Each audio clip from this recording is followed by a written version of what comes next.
Chloe आइलिंग एक glamour model थी। वो एक दिन एक शूट पर गई जहाँ पर उसे 2 लोगों ने किडनैप कर लिया और इतना ही नहीं, she was also drugged, gagged and held hostage एक पुरानी सी अबैंडन्ड बिल्डिंग में। किडनैपर्स का अल्टीमेट मोटिव था उसे डार्क वेब पर एक सेक्स स्लेव की तरह बेच देना।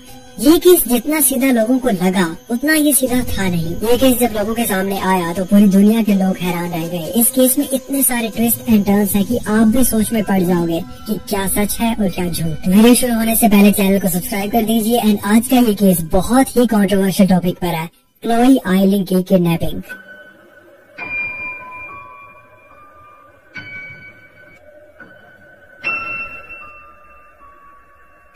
क्लोई आइलिंग एक ब्रिटिश मॉडल है जो 1997 लंदन में पैदा हुई थी। उसकी जिंदगी हमेशा से ही काफी इंस्पायरिंग और चैलेंजिंग रही थी, पर फिर उसके साथ एक ऐसा इंसिडेंट हुआ जिसने पूरी दुनिया को हैरान कर दिया। क्लोई का बचपन लंदन में ही गुजरा था। वो बहुत ही पॉजिटिव लड़की थी, वो बहुत खुश मिजाज लड़की थी। उसे पसंद नहीं था कि कोई भी उसे रोते हुए देखे। क्लोई को बचपन से ही मॉडलिंग का बहुत शौक था। उसने कई सारे फोटोशूट्स और लोकल फैशन शोज में भी पार्टिसिपेट किया और उसकी ब्यूटी और उसकी कॉन्फिडेंस की वजह से वो बहुत ही जल्दी एक बहुत सक्सेसफुल मॉडल बन गई। क्लोई का जो मॉडलिंग करियर था उसकी ट्रैजेक्टरी काफी इंटरेस्टिंग रही। उसने 18 साल की उम्र में ही सोशल मीडिया पर अपनी फोटोज वगैरह डालना शुरू कर दिया था। 2017 में क्लोई ने फिल ग्रीन नाम के एक आदमी की मॉडलिंग एजेंसी में साइन किया। उस एजेंसी का नाम था सुपर मॉडल एजेंसी। ये एजेंसी फिल की थी, पर इसके अलावा वो एक लॉयर और पार्ट टाइम डीजे भी था।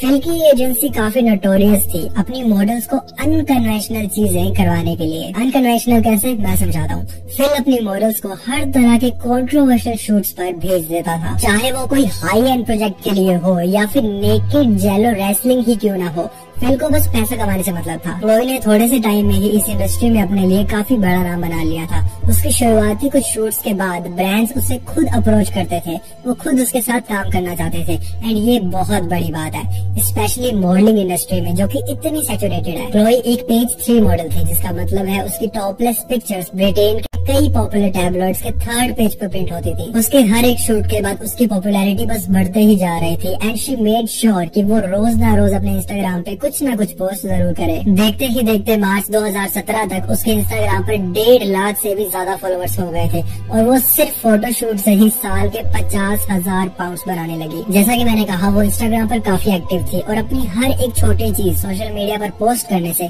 प्राइवेसी तो प्रैक्टिकली खत्म ही हो जाती है। और क्लोई के साथ भी कुछ ऐसा ही हुआ। मार्च 2017 में फिल को एक इटालियन फोटोग्राफर ने अप्रोच किया जिसका नाम था आंद्रे लाजियो। वो एक मोटरसाइकिल शूट के लिए पेरिस में क्लोई के साथ काम करना चाहता था, जिसमें क्लोई को उनके मोटरसाइकिल्स के ऊपर स्टीमी पोजेस देने थे। फिल ने आंद्रे का नाम पहले कभी सुना नहीं था, इसलिए उसे उस पर थोड़े थोड़े डाउट्स थे। तो उसने आंद्रे से कुछ नॉर्मल सवाल पूछे जो वो हर क्लाइंट से पूछता था, जैसे कि उसने और क्या क्या काम किया है, उसने किस किस मॉडल के साथ काम किया है। फिल के हिसाब से आंद्रे ने जब उसे अपनी वेबसाइट दिखाई और उसके सारे सवालों के जवाब दिए तो फिल को उस पर यकीन हो गया। और आंद्रे पर एक बैकग्राउंड चेक करने के बाद फिल को उसके स्टूडियो और उसके पोर्टफोलियो की डिटेल्स भी मिल गई थी। और इतना ही नहीं, आंद्रे ने सामने से उसे एडवांस 2000 पाउंड्स भी दे दिए।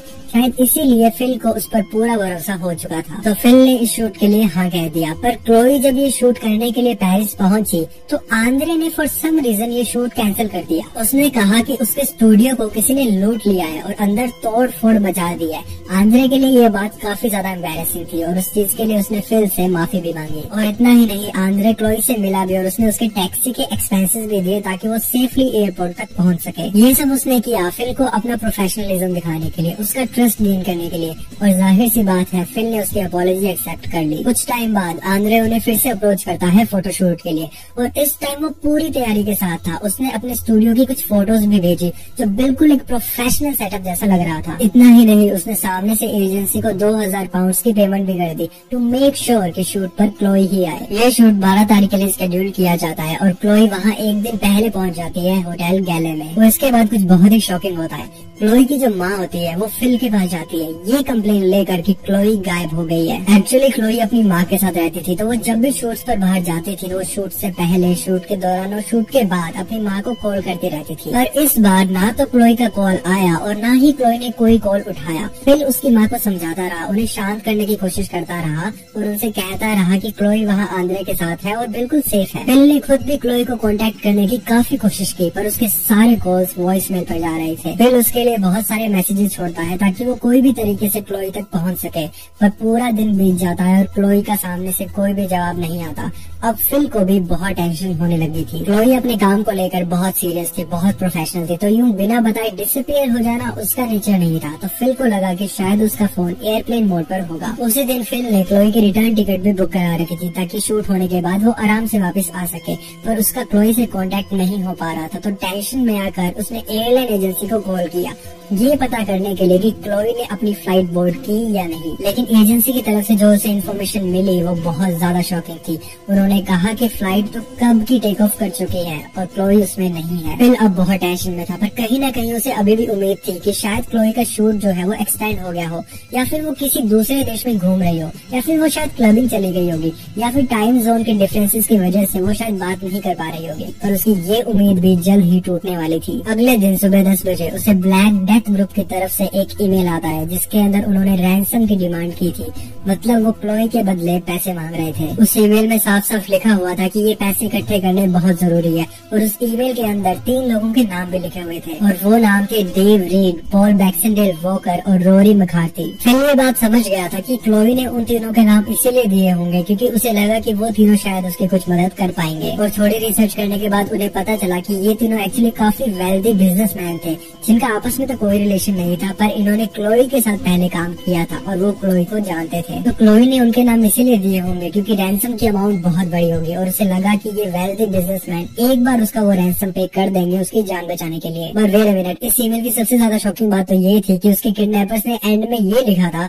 कि वो क्लोई की इस डिसअपीयरेंस का अच्छे से इस्तेमाल करके उसे काफी फेमस बना सकते हैं। आई मीन आखिर कोई भी किडनैपर किसी की पब्लिसिटी बूस्ट करने के टिप्स क्यों देगा? It's weird, right? एनीवेज, इस ईमेल से अब एक बात तो एस्टैब्लिश हो गई थी कि Chloe was in fact missing. तो फिल ने क्लोई की मॉम को कॉल करके कहा कि आप एक पुलिस केस फाइल कर दीजिए। वो लोग यूके एम्बेसी ऑफिशियल्स को भी कॉल करते हैं। वो लोगों ने आंद्रे का नेम, उसकी फोटो, उसकी वेबसाइट की डिटेल्स, उसकी स्टूडियो की फोटोज और एड्रेस ये सब शेयर कर देते हैं। उसके स्टूडियो का एड्रेस ऑब्वियसली फेक था, पर जब इटालियन पुलिस वहाँ पर पहुंची तो उन्हें कुछ लीड्स मिल गई। उन्हें वहाँ पर क्लोई का कुछ सामान और क्लोई के गिरे हुए कपड़े मिले जो शायद किडनैपिंग के टाइम वहाँ पर गिर गए होंगे। इसी दौरान पुलिस ऑफिशियल्स को एक ईमेल टिप मिली जिसके अंदर क्लोई की किडनैपिंग और उसके ऑक्शंस की डिटेल्स थी। साथ ही में एक स्क्रीनशॉट भी अटैच किया गया था जिसके अंदर डार्क वेब की उस वेबसाइट की जानकारी थी जिस पर लड़कियों को बेचा जाता है। पुलिस वालों ने जब उस वेबसाइट को एक्सप्लोर किया तो उन्हें वो बहुत ही डिस्टर्बिंग और हॉरिफाइंग लगी। उस वेबसाइट पर ऐसा डिस्क्रिप्शन था कि हमारे पेज पर अवेलेबल सारी लड़कियां ऑक्शन की जाती है and they are for sale. जैसे कि वो बेचारी लड़कियां कोई प्रॉपर्टी या मर्चेंडाइज हो। इन सारी लड़कियों को यूरोप में रखा जाता है और अगर कोई बायर अपनी पसंद की किसी लड़की को किडनैप करवाना चाहता है तो वो सर्विस भी अवेलेबल है एक्स्ट्रा चार्जेस के साथ, और अगर ये लोकेशन यूरोप के बाहर हो तो चार्ज भी ज्यादा होगा। हर प्रोफाइल में उन लड़कियों की पर्सनल इन्फॉर्मेशन भी दी हुई थी जैसे कि उनका नाम, उनकी एज, उनकी मेजरमेंट्स वगैरह वगैरह। इतना ही नहीं, उनके पास एक कॉन्ट्रैक्टेड डॉक्टर भी था जो ये सब चेक करता है कि इन लड़कियों को कोई सेक्सुअली ट्रांसमिटेड डिजीज तो नहीं है। ब्लैक डेथ ग्रुप कोई भी ऐसी लड़की को नहीं भेजता था जो टर्मिनली इल हो या फिर उसे कोई एसटीडी हो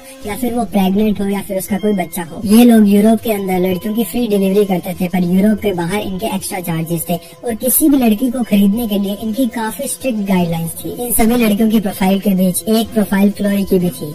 Chloe 19 year old, Caucasian, 34 double D, और क्लोई की स्टार्टिंग बिड भी मेंशन थी जो थी $300,000 की, और ये ऑक्शन शुरू होने वाला था 16 जुलाई 2017 को। इस सब से ये पता चल गया था कि क्लोई एक बहुत ही बड़े और ऑर्गेनाइज सेक्स ट्रैफिकिंग रिंग का शिकार बन चुकी है। कुछ टाइम बाद फिल को एक और ईमेल आता है जिसके अंदर क्लोई की एक फोटो अटैच थी जिसके अंदर क्लोई जमीन पे पड़ी हुई थी नशे की हालत में। क्लोई एक बहुत फेमस मॉडल थी, इसीलिए उसके केस ने काफी जल्दी इंटरनेशनल अटेंशन गेन करना चालू कर दिया था। पूरे 6 दिन तक पूरी दुनिया के लोगों ने क्लोई को ढूंढने की कोशिश की, पर इसके बाद जो हुआ आई डोंट थिंक वो आप लोगों ने कभी देखा होगा या कभी भी कहीं भी सुना होगा। 17 जुलाई को क्लोई खुद मिलान एम्बेसी में पहुंच जाती है और उसे उस एम्बेसी तक ले जाने वाला कोई और नहीं बल्कि उसका किडनैपर खुद आंद्रे लाजियो ही था। आंद्रे उसका असली नाम नहीं था और ना ही वो कोई प्रोफेशनल फोटोग्राफर था। His real name was Lucas अरबा। इन दोनों को देखकर वहाँ मौजूद सभी लोग हैरान रह गए थे क्योंकि ऐसा पहले कभी नहीं हुआ था कि कोई किडनैपर खुद अपने विक्टिम को पुलिस के पास पहुंचा रहा है। वहाँ पर सब लोग क्लोई को घूर घूर कर देख रहे थे क्योंकि उन्हें समझ नहीं आ रहा था कि ये हुआ क्या। दूसरी तरफ उस किडनैपर का एटीट्यूड भी काफी अनसेटलिंग था। वो बार बार उन लोगों को समझाने की कोशिश कर रहा था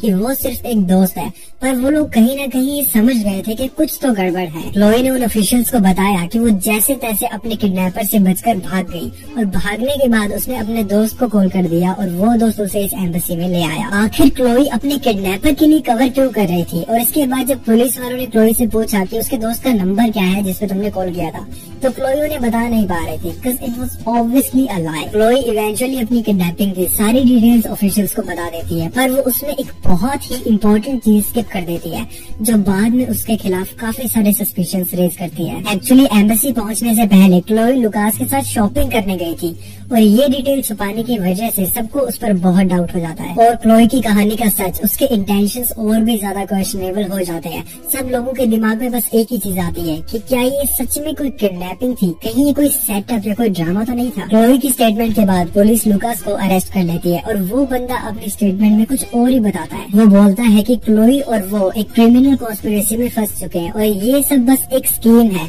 क्लोई की पब्लिक इमेज को बूस्ट करने के लिए। लुकास ये भी बताता है कि ये सब करने का आइडिया उसे एक मूवी से आया था जिसका नाम था बाय एनी मीन्स। इस मूवी के अंदर भी एक माइनर सेलिब्रिटी किडनैप हो जाता है। इस केस में आगे बढ़ने से पहले एक बार हम क्लोई की टाइमलाइन के हिसाब से फैक्ट्स चेक कर लेते हैं। क्लोई जब शूट के लिए उस बिल्डिंग में जाती है तब दो लोग अचानक से उस पर हमला कर देते हैं। उन दोनों लोगों ने ही अपने मुंह मास्क से छुपाए हुए थे। एक आदमी पीछे से आकर क्लोई को पकड़ लेता है और दूसरा आदमी उसके हाथ में एक नीडल इंजेक्ट कर देता है। उस नीडल में केटामीन था। केटामीन एक एनेस्थेटिक है जो लोगों को बेहोश करने के लिए इस्तेमाल किया जाता है। इसके बाद उन्होंने क्लोई के हाथ और उसके एंकल्स को कफ कर दिया ताकि वो बिल्कुल भी हिल ना सके। उसके बाद उन्होंने क्लोई को एक बड़े से डफल बैग में डालकर कार के ट्रंक में बंद कर दिया। वो क्लोई को तोरिन के पास एक रूरल एरिया में लेके जा रहे थे, पर क्लोई को इस सब के बारे में ज्यादा कुछ याद नहीं है क्योंकि उस समय वो ड्रग थी। पर हाँ, जब तक वो उस कैबिन में पहुंचे जहाँ पर उन्होंने क्लोई को रखा तब तक क्लोई के ड्रग्स का असर उतर चुका था। मतलब वो कैबिन, वो जगह मिलान से काफी दूर थी। वहाँ पहुँचने पर वो देखती है लूकास को और लूकास उसे बताता है कि वो ब्लैक डेथ गैंग का लीडर है और वो काफी समय से क्लोई के ऊपर नजर रख रहा था। लूकास उसे ये भी कहता है कि उसका मकसद क्लोई को डार्क वेब पर बेचना है। वो क्लोई को डराने की काफी कोशिश करता है। वो उसे अपनी गैंग के पुराने विक्टिम्स की स्टोरीज बताता है, जैसे कि उसने एक बार एक लड़की को मिडिल ईस्टर्न फैमिली में बेचा था जिन्होंने एक एक करके कई बार उस बेचारी लड़की का किया और बाद में उसे अपने पेट टाइगर को खिला दिया। ये सब सुनकर क्लोई बहुत ज्यादा डर गई थी। लूकास ने उसे ये भी बताया कि ये सब करने में पुलिस वाले और गवर्नमेंट एजेंसीज भी उनकी हेल्प करती है,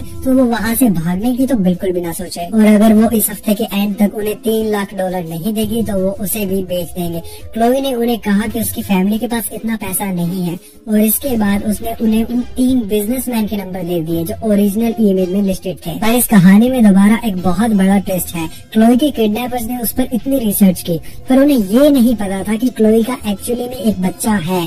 तो ब्लैक डेथ की गाइडलाइंस के हिसाब से क्लोई उनके किसी काम की नहीं थी। वैसे कितनी अजीब बात है ना कि इतने बड़े सेक्स क्राइम सिंडिकेट को लड़कियां किडनैप करने में और उन्हें बेचने में कोई दिक्कत नहीं है, पर उनकी वैल्यूज तब जाग जाती है, उन औरतों के लिए जाग जाती है जिनका बच्चा है। बड़ा जोक। इसके बाद क्लोई उनसे काफी रिक्वेस्ट करती है कि वो उसे अपने बच्चे के पास जाने दे। वो उनके सामने गिड़गिड़ाती है और कहती है कि प्लीज मुझे एक बार अपने बच्चे की फोटो देखने दो। और ये सब सुनकर कि क्लोई का एक बच्चा है, उन किडनैपर्स को काफी बड़ा झटका लगता है। But how bizarre is this? I mean, इतना बड़ा क्राइम कार्टेल जो इतने टाइम से ये सब कर रहा है, वो क्लोई के इंस्टाग्राम में दिखने वाली हर फोटो में उसके बेटे को कैसे मिस कर सकते हैं? अब लूकास के अकॉर्डिंग इसके बाद वो कंफ्यूज हो जाते हैं कि क्लोई के साथ क्या किया जाए। इसके बाद वो उसे एक ड्रॉर के साथ बांध देते हैं और उसे नीचे ठंडी जमीन पर सोने के लिए फोर्स करते हैं, क्योंकि किडनैपर्स का जो ओरिजिनल प्लान था वो तो अब फेल हो गया था और वो किडनैपर कोड ऑफ एथिक्स के अगेंस्ट नहीं जा सकते थे। इसलिए अब क्लोई पर नजर रखने के अलावा उनके पास और कोई ऑप्शन नहीं था। ये काम ज्यादातर लूकास करता था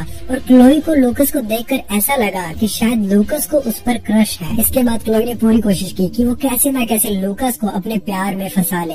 वो लूकास से उसके इंटरेस्ट के बारे में पूछती, उससे बहुत सारी बातें करती, उसकी बातों में बहुत इंटरेस्ट दिखाती। अब इन्हीं बातों के दौरान लूकास ने क्लोई को ये भी बताया कि वो अपना करियर चेंज करना चाहता है और इस कार्टेल को छोड़ना चाहता है और वो क्लोई को वहाँ से बचाने के लिए भी तैयार हो जाता है, पर इसके लिए उन्हें कार्टेल को बिडिंग अमाउंट पे करनी होगी और अपनी 20 प्रॉपर्टीज भी देनी होंगी। पर इसके बदले में लूकास की 2 कंडीशंस भी थी। पहले कि क्लोई वहाँ से निकलते ही उसे 50,000 पाउंड पे करेगी बिटकॉइन में, और दूसरी कि वो यूके में जाकर ब्लैक डेथ ग्रुप को प्रमोट करेगी। और इसके लिए उन्होंने क्लोई से सिर्फ उसका वादा लिया था, जैसे कि वो उस पर बहुत ज्यादा ट्रस्ट करते हैं और लूकास को लगा कि अगर वो क्लोई के लिए ये सब करेगा तो वो धीरे धीरे उसके प्यार में गिर जाएगी और उन दोनों की किस्मत जुड़ जाएगी। I mean how delusional. धीरे धीरे लूकास को सच में क्लोई से प्यार होने लगा था। वो उसे सेक्सुअली सीड्यूस करने की भी कोशिश करता। एक दिन उसने क्लोई से पूछा कि क्या हम दोनों साथ में सो सकते हैं, तो क्लोई ने उससे कहा कि ये तभी पॉसिबल है जब वो उसे वहाँ से जाने देगा, वरना नहीं। इस बात के बाद लूकास बहुत ज्यादा सेक्सुअली फ्रस्ट्रेट हो जाता है और वो क्लोई को बोलता है कि वो जल्दी से शॉल लेके वापस आए। इसके बाद क्लोई जमीन की जगह लूकास के साथ उसके बेड पे सोती है, पर फिर भी वो उसके साथ इंटीमेट नहीं होती। क्लोई के किडनैपर्स ने उसे अब उस छोटे से फार्म हाउस में फ्रीली घूमना अलाउ कर दिया था।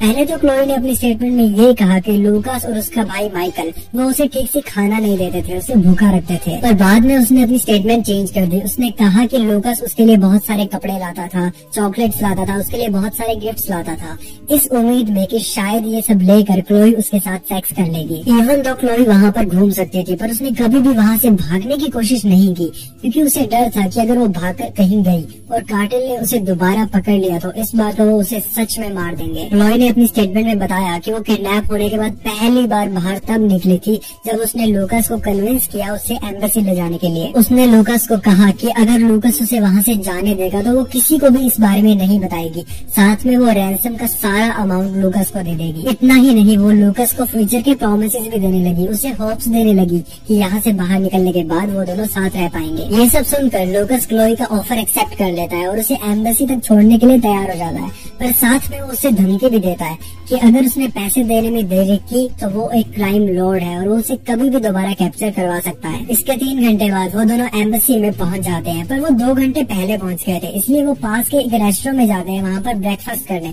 वो वहाँ पर हंसते हुए मुस्कुराते हुए हैप्पीली ब्रेकफास्ट करते हुए नजर आते हैं। अब ओरिजिनली लूकास क्लोई को एम्बेसी तक ड्रॉप करने वाला था, पर बाद में वो उसके साथ अंदर चला जाता है और लोग उसे अंदर अरेस्ट कर लेते हैं। ये स्टोरी सुनने में जितनी हीरोइक है उतनी अनबिलीवेबल भी है। इसको सुनकर काफी सारे सवाल उठते हैं जिनके जवाब आप सबको इस वीडियो के एंड तक मिल जाएंगे। अब एम्बेसी से निकलते ही क्लोई के मेडिकल एग्जामिनेशंस हुए, उसकी बॉडी की फोटोज ली गई और उन्हें अच्छे से चेक किया गया, पर उनके रिजल्ट्स काफी अजीब थे, क्योंकि इतने हॉरिफिक एक्सपीरियंस से निकलने के बाद भी क्लोई की बॉडी पर कोई भी चोट के निशान नहीं थे, ना ही कोई मार्क्स थे और ना ही उसके सिस्टम के अंदर कोई ड्रग्स पाए गए थे। Chloe was drugged. इस बात का सिर्फ एक छोटा सा सबूत था उसके रिस्ट पर, जहाँ पर एक छोटा सा मार्क था जहाँ पर उसे इंजेक्ट किया गया था। क्लोई को ना ही पीटा गया था, ना ही उसे सेक्सुअली अब्यूज किया गया था, वो हर तरीके से बिल्कुल सलामत थी। अपनी किडनैपिंग के 4 हफ्ते बाद क्लोई फाइनली यूके वापस लौट गई लंदन में, अपनी माँ के पास जहाँ वो रहती थी, और फिर उसने इमीडिएटली वहाँ जाने के बाद अपनी एक प्रेस कॉन्फ्रेंस अरेंज करवा ली। जैसा कि आप इस वीडियो में देख सकते हैं, she seems completely normal. In fact वो फोटोज के लिए पोज करती हुई अपने डॉग के साथ खेलती हुई नजर आ रही है। ये सब देखकर पब्लिक ओपिनियन काफी फ्लक्चुएट हो रहा था। आई मीन हर इंसान ट्रॉमा अपने तरीके से प्रोसेस करता है, पर लोगों को क्लोई का ये रिस्पॉन्स काफी अनयूजुअल लगा। इन्वेस्टिगेशन के बाद पता चला कि क्लोई ने अपने दोस्तों को बताया कि वो अपने किडनैपर्स के साथ शू शॉपिंग के लिए भी गई थी, क्योंकि किडनैपिंग के दौरान उसके शू खो गए थे, और ये चीज उसके लॉयर्स ने कोर्ट में भी एक्सेप्ट की। इन सब चीजों की सीसीटीवी फुटेज भी रिलीज की गई थी, जिसके अंदर साफ साफ नजर आ रहा था कि क्लोई काफी सारी डेट्स पर गई थी लूकास के साथ उसका हाथ पकड़ के, और ये बात, ये सीसीटीवी फुटेज उसकी ओरिजिनल स्टेटमेंट को बिल्कुल ही कॉन्ट्रडिक्ट कर रही है। लूकास और माइकल ने क्लोई को एक रूरल एरिया में रखा था, और वहाँ के लोगों के मुताबिक उन्होंने लूकास और क्लोई को काफी बार देखा था शॉपिंग और लंच डेट्स में जाते हुए, जहाँ पर वो दोनों बहुत खुश लग रहे थे। ये सब उनके लिए इतना नोटेबल इसलिए था क्योंकि गांव बहुत छोटा होता है और वहाँ पे सब एक दूसरे को जानते हैं, और उन्होंने क्लोई को पहले कभी नहीं देखा था। ज्यादातर लोगों को अब क्लोई की कहानी पर विश्वास नहीं था, और जब लूकास के भाई माइकल ने अपनी स्टेटमेंट दी तो उन लोगों का विश्वास और भी उठ गया। माइकल ने बताया कि क्लोई ने ये फेक किडनैपिंग उसके भाई लूकास के साथ प्लान की थी। क्लोई एक इंटरनेशनल मॉडल बनना चाहती थी, जिसके लिए उसे पब्लिक और प्रेस की अटेंशन की जरूरत थी। क्योंकि लूकास उसे प्यार करता था तो उसकी मदद करने के लिए ही was willing to do anything. उसने ये भी बताया कि जो फिल को पहला ईमेल आया था वो आधे से ज्यादा तो क्लोई ने खुद लिखा था। जैसे जैसे इन्वेस्टिगेशन आगे बढ़ी तो ये भी सामने आया कि ब्लैक डेथ की आधे से ज्यादा पोस्ट फेक थी। तो ये ग्रुप एक्चुअली में एग्जिस्ट करता भी है या नहीं, ये बता पाना मुश्किल है। फाइनली अपने कोर्ट ट्रायल में लूकास ने स्टेटमेंट दी कि उसने क्लोई को किडनैप किया, इसीलिए नहीं क्योंकि वो ह्यूमन ट्रैफिकिंग रिंग का पार्ट था, इसीलिए क्योंकि वो अपनी तरफ से क्लोई की हेल्प करना चाहता था। क्लोई आइलिंग के केस में कोर्ट का फाइनल वर्डिक्ट उसके किडनैपर के खिलाफ आया। 11 जून 2018 को उन्होंने लूकास को गिल्टी करार दिया और उसे 16 साल और 9 महीने की सजा सुनाई। और लूकास का जो भाई था माइकल, उस पर भी सेम ही चार्जेस लगाए गए और उसे भी 16 साल और 5 महीने की सजा सुनाई गई। लोगों को क्लोई को फ्री घूमता देख काफी गुस्सा आया, क्योंकि लोगों का ये मानना था कि वो भी इस किडनैपिंग में शामिल थी। ये केस स्टार्टिंग से ही बहुत कंट्रोवर्शियल रहा है। लोगों का ये मानना है कि क्लोई ने अपनी किडनैपिंग खुद ऑर्केस्ट्रेट की थी। मेरे हिसाब से इसके 3 पॉसिबल सिनेरियोस बनते हैं। पहली थ्योरी ये है कि लूकास ने क्लोई को किडनैप किया उसे बेचने के लिए, पर क्लोई उसे कैसे न कैसे मैनिपुलेट कर लेती है और वहाँ से बच जाती है, जो कि क्लोई की स्टेटमेंट है। दूसरी थ्योरी ये है कि लूकास ने क्लोई को किडनैप तो करवाया, पर वो कोई क्राइम सिंडिकेट का हिस्सा नहीं था। वो बस क्लोई को हीरोइकली बचा कर उसे इम्प्रेस करना चाहता था, उसका प्यार जीतना चाहता था। और तीसरी थ्योरी तो यही है कि क्लोई ने लूकास के साथ मिलकर अपनी किडनैपिंग प्लान की ताकि वो फेमस हो जाए। इसके अलावा मैं आप लोगों को कुछ फैक्ट्स बता देता हूँ जिनसे आप अपना अनबाइस्ड ओपिनियन बना सको। पहले उन फैक्ट्स पर बात करते हैं जिनसे ये लगता है कि क्लोई एक विक्टिम थी। उसकी किडनैपिंग से पहले उसकी कोई भी प्रायर कम्युनिकेशन नहीं हुई थी लूकास के साथ। लूकास क्लोई को 2015 से फेसबुक पर फॉलो करता था, पर वो एक पब्लिक फिगर थी, वो काफी लिबरल थी लोगों को ऐड करने में। क्लोई के बालों में केटामीन के ट्रेसेस पाए गए थे और उसके रिस्ट पर इंजेक्शन का मार्क भी था। लूकास की ऑनलाइन सर्च हिस्ट्री में केटामीन, क्लोई आइलिंग, ब्लैक डेथ और किडनैपिंग जैसे कीवर्ड्स पाए गए थे। लूकास ने एक्चुअली में स्की मास्क और ग्लव्स भी खरीदे थे किडनैपिंग के टाइम अपनी आइडेंटिटी छुपाने के लिए। और जब लूकास से पूछा गया कि उसने क्लोई को पेरिस में ही किडनैप क्यों नहीं किया, तो लूकास ने कहा कि पेरिस में पुलिस बहुत ज्यादा थी तो वो बहुत रिस्की था, और अगर क्लोई इस प्लान में शामिल होती तो उसको पुलिस के होने या ना होने से कोई फर्क नहीं पड़ना चाहिए था। ये जो फैक्ट्स थे वो तो थे क्लोई के फेवर में। अब मैं आपको वो फैक्ट्स बताता हूँ जो क्लोई के अगेंस्ट जाते हैं। क्लोई के बच्चे के बायोलॉजिकल फादर ने बताया कि क्लोई एक्चुअली में फेम के लिए बहुत पागल थी और उनके बच्चे का भी ज्यादातर ख्याल उनके फादर ही रखते थे। जिस कैबिन में क्लोई को रखा जा रहा था वहाँ पे उनके नेबर्स को कभी भी ऐसा फील नहीं हुआ कि वहाँ पे किसी की किडनैपिंग हुई है। क्लोई और लूकास कई बार पब्लिक में दिखाई दिए थे खुशी खुशी घूमते हुए। ये दोनों हाथ पकड़कर शॉपिंग और लंच डेट्स पर जाते थे। क्लोई का इमोशनली इतना स्टेबल होना और वो जिस तरह से रिएक्ट कर रही थी वो बिल्कुल भी नॉर्मल नहीं था, वो बहुत सस्पिशियस था। और इस किडनैपिंग के बाद क्लोई को जो नया नया फेम मिला वो फेम उसने पैसे कमाने के लिए अच्छे से इस्तेमाल किया। अब असलियत क्या है ये तो क्लोई और उसके किडनैपर्स ही जानते हैं, पर आप लोगों के हिसाब से सबसे सही थ्योरी कौन सी लगती है मुझे कमेंट सेक्शन में जरूर बताना। अगर आप लोगों ने मुझे अभी तक इंस्टाग्राम पे फॉलो नहीं किया है, the handle is right there, please go follow. और अगर आपको ये वीडियो पसंद आई है तो प्लीज इसे लाइक एंड शेयर जरूर करना। नीचे कमेंट सेक्शन में अपने थॉट्स बताना और मैं आपसे मिलता हूँ अगली बार एक नए केस के साथ।